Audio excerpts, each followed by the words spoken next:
This video is on coding in HealthOne. The first question is, why code? In each practice we have to decide what we will code. With audits every year, we probably need to be coding some diagnoses so that we can find patients for these audits. So at a minimum in my practice, I try to code the problem and medical and surgical history lists in the summary page. You might also choose to code the assessment or the reason for attendance in the SOAP sequence.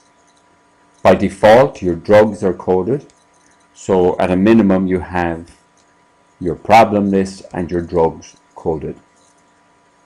You can use ICD-10 coding, you can use HealthOne's own coding, or you can use ICPC2 coding.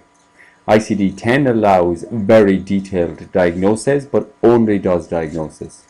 So proliferative retinopathy and type 2 diabetes is a specific code in ICD-10.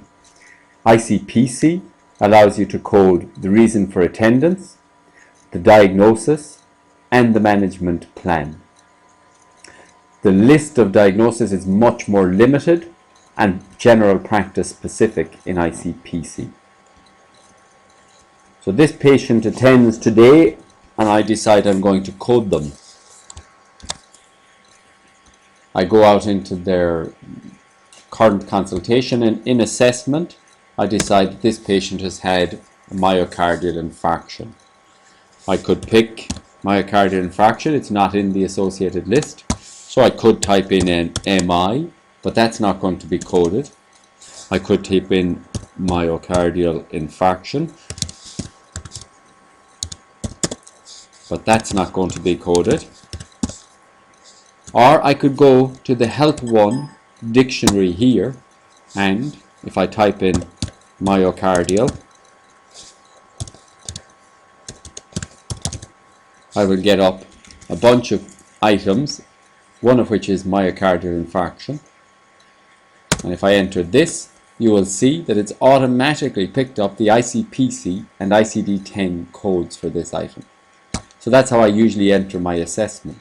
In the subjective symptoms, if you want to enter the reason for encounter, again you can pick from the list here, or you can put in free text, or you can go here and look for something such as chest pain, which actually is unusually does have both an ICD-10 and an ICPC code automatically attached to it. Very few reasons for encounter have this.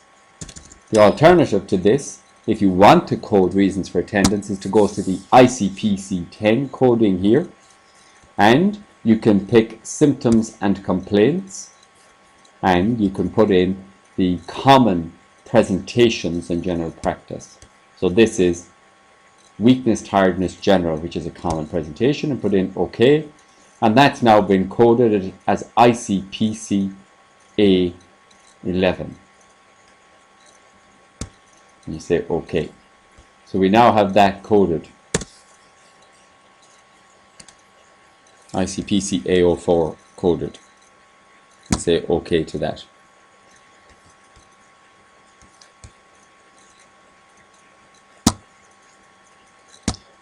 If you go on to the ICGP website and go into In the Practice, Information Technology, you will find GP-IT webinars. If you click on this here, you will get a lot of IT webinars plus associated documentation. One of those was on disease coding by Dr. Brian Mead, and it's excellent if you're interested in looking at why and how to code and the difference between ICPC and ICD-10. But it shows you here the breakdown of the ICPC coding into symptoms, complaints, diagnostic, etc. And finally, number 7, diseases. And it shows you the different systems that the ICPC is broken down into. For my practice, I have actually made out a list based on the ICPC coding and on my common diagnoses, which I have entered in my basic medical information page. This list is printed out and is on the wall above each PC to encourage consistency of recording across all members of the practice. Consistency across all practice members is essential with coding.